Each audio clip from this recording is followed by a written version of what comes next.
Hello everyone and welcome to Slash Film Daily. Today is Thursday, May 30th, 2024. On today's episode of the show, I'm going to talk a little bit about the new Disney movie Young Woman and the Sea and present an interview with producer Jerry Bruckheimer.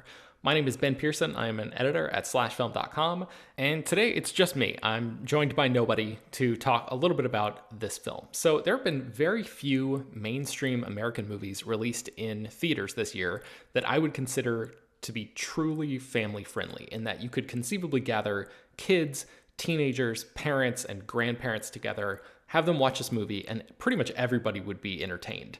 That crowd-pleasing quality has been a staple of Jerry Bruckheimer's career, and Young Woman in the Sea is a throwback to the type of inspirational sports dramas that used to be far more commonplace. Daisy Ridley stars in this movie. She plays Trudy Ederle, who is the title character, who becomes an award-winning swimmer and decides to do something no woman and only 5 men had ever done before, which is swim the English Channel from France to England. She's really great in this movie. Her performance is incredibly physical. She said in another interview that it was the toughest thing on her body that she had done to that point in her career, and I believe that 100%. She spends so much time in this movie in the water. And while her character does a great job of hardly ever seeming exhausted, just thinking about the production and all of the takes that Ridley must have had to do just makes me very, very tired. This movie hits all of the predictable beats that you would expect, and while it doesn't necessarily reinvent the wheel, it's undeniably effective at conjuring the emotions that it wants you to feel. Joachim Roning, who is the director, burst onto the scene with Kon-Tiki, another nautical period drama that he co-directed with Espen Sandberg, and the two of them previously worked with Bruckheimer when they directed Pirates of the Caribbean, Dead Men Tell No Tales, which is the 5th movie in that franchise. Probably the less said about that film, the better, but I interviewed the directors at the time for Slash Film, so feel free to go back into the archives and check that out if you're interested in their experience making that movie. There's also a fascinating wrinkle here. We first wrote about Young Woman in the Sea in December of 2020, but since then, Netflix came along and released Nyad, which is another movie about a female swimmer trying to overcome personal and societal obstacles by performing an open ocean swim between 2 countries. Very specific. Whether or not enough people actually saw Nyad to have any real impact on this movie's box office prospects or cultural footprint or whatever seems dubious, but it's just fascinating that this is yet another case of Hollywood releasing 2 similar projects within a few months of each other. I asked Bruckheimer about that, and he gave me a pretty generic answer. As you'll hear throughout this conversation, I try to dig into a bunch of different corners of his career, hoping to strike a chord with him, and you'll hear how that goes. Last thing before we get into it, for some reason, when the studio sends over the audio from these interviews, it normally sounds great. But inexplicably this time, my end of the conversation sounds pretty bad. Like my microphone wasn't even turned on, even though it was. I'm not really sure what happened there. You'll be able to hear Jerry loud and clear, but I wanted to apologize for the quality on my side of the interview. So with all of that said, here is my conversation with Jerry Bruckheimer. Hey, Mr. Bruckheimer, how are you? Great, Ben. How you doing today? I'm doing so well. First of all, I just wanted to say thank you for your work, because you've made a lot of things that have meant a lot to me over the years. So thank you very much.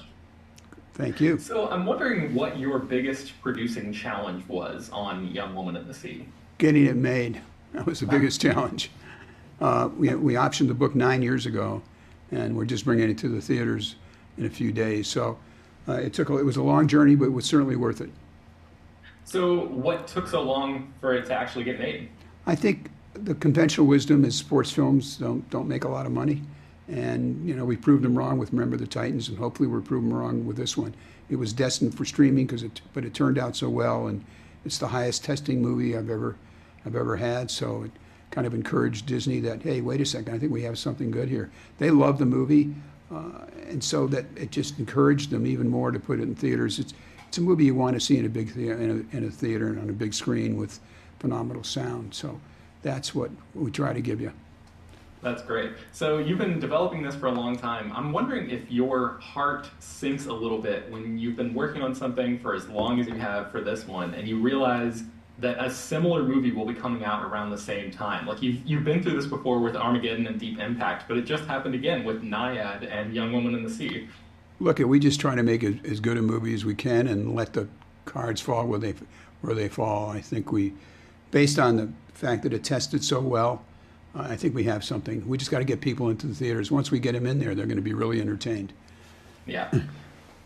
It seems like Daisy Ridley did a ton of actual swimming in this movie, so I'm wondering, as a producer, what steps, if any, did you take to make sure that she would be able to make it through this production without physically burning out? Well, I think that's really something that she was very cognizant of. She's a really smart actor. And what she did is she trained with an Olympian for almost 3 months in the water. She became a very proficient swimmer. And I think that's part of it, the part that she's got the endurance, she's strong, she's big, she's got broad shoulders, she moves well. She's somebody that you saw in Star Wars. She had a lot of physicality. And that's part of what this character needed. That's why she wanted to play this character. So it's her perseverance and training and the fact that she could withstand the freezing Black Sea that she was in for 8-10 hours a day. It's really extraordinary what she pulled off. Yeah, that's wild. I would like to go back to the early days of your career for a minute, if you would indulge me. I was wondering if you had any Robert Mitchum stories from working on Farewell, My Lovely. Yeah, he was a real character. I mean, he was another great storyteller, and he was somebody. He was so much fun and had such a great sense of humor. He had this dour sense of humor. So it was always interesting when you sit down and talk to him. And anyway, I don't want to tell any tales out of school, but he was a character. I was looking back over your filmography to prepare for this, and I totally forgot that you produced Michael Mann's Thief, which is an incredible movie, and I was wondering what you remembered about that production. Well, what it was is that I read a script that Michael wrote, and I said, this guy is a real visionary. He's really a director, the way he describes things, these things. And then I met with him, and I said, whoa, this is going to be a real force in our industry. He's got a real point of view. He's a strong writer. He's got very high intellect.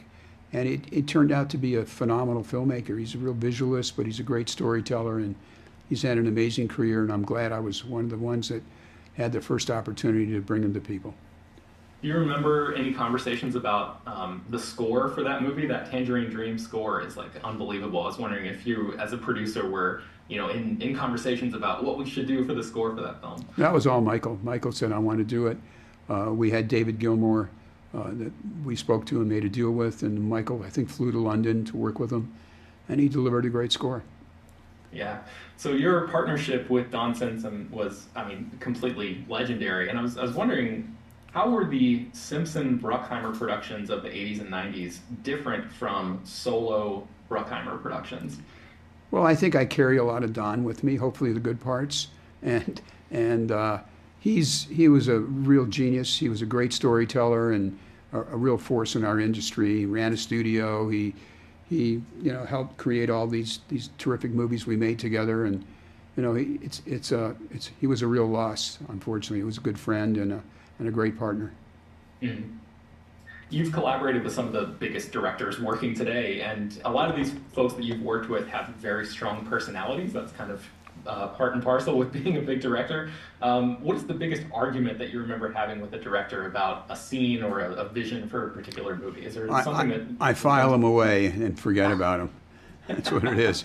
Every movie you have disagreements over something or another, or you feel you can make something better. And look at the really good directors, the really good ones. They take ideas from anybody. Really, a messenger can walk in and say, that guy, his hair looks funny, and the director says, thank you, and fixes his hair. I mean, it's unbelievable when you get the ones that aren't quite secure enough. They're frightened and they won't take direction from anybody. So you got to, when I work with talent, I got to make sure I get the best, and they're really good at what they do and are collaborative, and all they care about is making a great movie for an audience. It's not, I don't make a movie for me, I make a movie for them. I make movies I want to go see, but I really make it for them. Yeah, 100%. I was wondering what you do these days to foster relationships with new directors that you've never worked with before. Is there like a process that you have of sort of seeking out, some of the best up-and-coming names, or what's your approach these days? It's basically looking at their work, no matter what it is, if it's commercial, if it's a short, if it's anything that I can look at and see if they're good storytellers, if they're good visual artists. I always believe it's cinema, not radio. So you want to have somebody who has a real strong visual style And if you look at the directors we've shepherded along the way, they all have really strong visual styles, or they bring something else to the party that's unique. And that's another way to look at it. The visual style thing is interesting because I feel like there's a visual style to what I imagine the sort of a prototypical Jerry Bruckheimer movie. There's a clear aesthetic there that you've brought as well to a lot of your films across the years. So I'm wondering how you were able to, I guess, pull that off given the individual visual styles that many of these directors have worked with over the years. Well, it's basically finding the directors that we feel have a real strong visual sense, and we do that. You look at a Dylan Bilal, we have Bad Boys coming out shortly, and when you look at their style and what they do and how they move the camera and how they do things, I mean, we saw that in a movie they made called Black, which is a very dark movie they made, and that's got them the job for the last Bad Boys. So you see they're really strong storytellers with the camera. They tell stories without saying a word, just by their visuals, and how they can take one shot and bring it into the next scene that continues the story. That's very important to us. But you want them to be unique, and you find filmmakers that are unique in their style. And Yoakum has a unique style. They have a unique style. Ridley Scott has a unique style. Tony had one. Michael Bay has one. So, but they're all different, and we look for that really. I mean, I guess I don't know how artistry of what they do. Do you ever remember an instance of walking up to a director and being like, "Hey, I really think the lighting should look this way in the scene to give it that sort of Bruckheimer juice that we're looking for"? Never. Okay. No, I let them do their thing. We try to help make sure they're prepared. Let them shoot. Make sure they're ready for the next day. That's it. And, the movie's usually with the good directors, it's usually made in their head before they even start. They know what they're doing. They either have storyboards or they do some kind of visual way of showing what they want to do.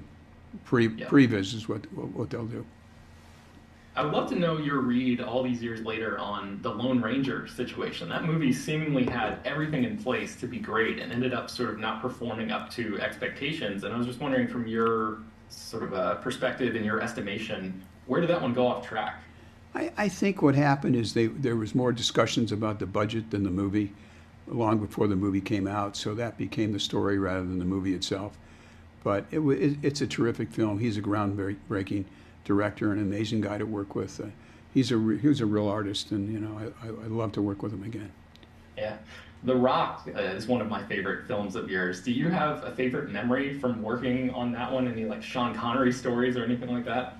I remember this is one story that I remember, is that we needed a little more money to finish the movie, and the studio was coming down to tell us that we're not going to get any more money to finish the movie. And Michael goes to Sean and says, "Look, they're coming down. The studio's coming down to shut me down on some of the stuff I want to do." And Sean says, "All right, let's have lunch with them." So the poor executives come down, and here he's sitting with Michael Bay, myself, and Sean Connery, and it's a young executive. The first thing Sean says, "I hope you're coming down here to make sure you're giving him more money to make this film. He's making a brilliant film. That's why you're here, right?" And the guy just turns white, and the conversation was over. He never brought it up. That's amazing. That's star power right there, right? Exactly. Michael was very clever. So you produced the first two Beverly Hills Cop movies, which are amazing, and you did not return to produce the third one. I've always been curious about that. You did actually come back to produce the fourth movie, which is coming out on Netflix later this summer. I'm not going to ask you to comment on the quality of the third film. I never saw it. I never saw it, really? so I can't comment. I've just always been curious what that situation looked like to you. Why didn't you come back to it then, and what made you want to return to it again afterward? We couldn't make a deal with them. That's what happened. They got very impatient. They wouldn't make a deal that we felt we deserved, and they said, "Fine, we'll make it without you." And we said, "Good luck." Wow, simple as that, huh? Yeah. Yeah. Tell me a little bit about working with Ridley Scott on Black Hawk Down. I mean, that's a movie that launched so many careers, or sort of, you can look back and see so many young up-and-coming people who've grown to become, these gigantic stars. What do you remember about working with Ridley on that one? He's like a professor. He's unbelievable. He's so smart. He draws everything. He does these little sketches. He went to art school, and he storyboards these things out. And he's very patient, but he's got a real vision. and he's got a wonderful process where he includes people and is collaborative and just comes in the morning, sets up like 4 cameras, and just starts shooting. He just and he has this calmness about him, and the way he directs, and has a smile on his face, and he's just wonderful to be around. I'm still friends with him, and look forward to having dinner with him all the time when we're both in the same city. That's great. So you mentioned Remember the Titans early in our conversation, and I was thinking about that as I was watching Young Woman in the Sea, just the sports inspirational throwback type of vibe. This movie almost feels like that one in a way. I was wondering if you remembered there's any lessons that you learned on Remember the Titans that you were able to apply to Young Woman in the Sea. Just make it emotional. You have to tell an emotional story. You have to dig into the characters and follow their path. And you just got to hire great screenwriters. And Jeff Nathans is a great screenwriter, and he just delivered delivered the book to us. The reason he got the book is he was looking for something for his daughters to watch, and he couldn't find anything. So he went to a used bookstore and started rummaging around, found this book, Young Woman in the Sea, brought it to us. I think he initially optioned it himself and then brought it to us. That was 9 years ago. And we said, we're going to get this made. I promise we'll get it made. And we went through two studios. Finally, Sam Dickerman at Disney and Sean Bailey at the time were really passionate about it and wanted to get it made. And the only way they could get it made is for streaming. So we got it made through streaming. But all the streaming people, when they saw it, said, boy, this is really good. It's the highest testing movie I've ever made. So they decided we should put it in theaters. They think it's a terrific, and they were right. You know, the scores prove that their instincts were right. And also, we had a screening last night, and even the Hollywood people liked it, which usually I don't like anything. They're skeptical and jealous and all those things that we deal with in our industry. And they were crying and laughing and applauding. And David O. Russell came up to me and he says, I want to talk to the Disney executive. I said, why, David? He said, this has to be in theaters. It's got to be in there longer than 2 weeks. This is such a good movie. He said, I was watching. I thought it was just going to be a drama. And then I just got so involved. He said, and he yelled at the end of the movie, bravo. I mean, he was just overwhelmed by it. So it's great when you get there. We had J.J. Abrams there who really loved it, and Edgar Wright. I mean, it's just, we're getting a lot of accolades from really good filmmakers. Excellent. Well, congratulations on the movie, and thank you so much for the time today. I really appreciate it. Thank you so much. Thanks for taking the time to talk to me. Appreciate it. Take care. So as you heard, I cast a very wide net there in the hopes of trying to get him to open up a little bit, but he didn't ever really engage with me on the level that I hoped. For a guy who's been in the industry as long as Bruckheimer has, I know he has more stories than what he was willing to share with me. But then again, maybe his career longevity is partially because he's not willing to tell the kinds of stories that I wanted to hear. Anyway, it was still nice to chat with a legend, and I really do think that if you're looking for something family-friendly to take your family to right now in theaters, Young Woman in the Sea is a really good option. So that's going to do it for today's episode of the show. You can find more about Young Woman in the Sea at slashfilm.com. I will link to a couple things in the show notes as well. Slash Film Daily is published every weekday, bringing you the most exciting news from the world of movies and TV, as well as deeper dives into the great features you can find on the site. You can subscribe to the show on Apple, Overcast, Spotify, wherever you get your podcasts. Send your feedback, questions, comments, concerns, and mailbag topics to us at bpearson@slashfilm.com. Make sure to leave your name and general geographic location in case we mention your email on the air. Don't forget to take a minute to rate and review the show on Apple Podcasts or Spotify. That really does help us out a lot. Tell your friends about the show any way you can. Thank you so much for listening, and we will talk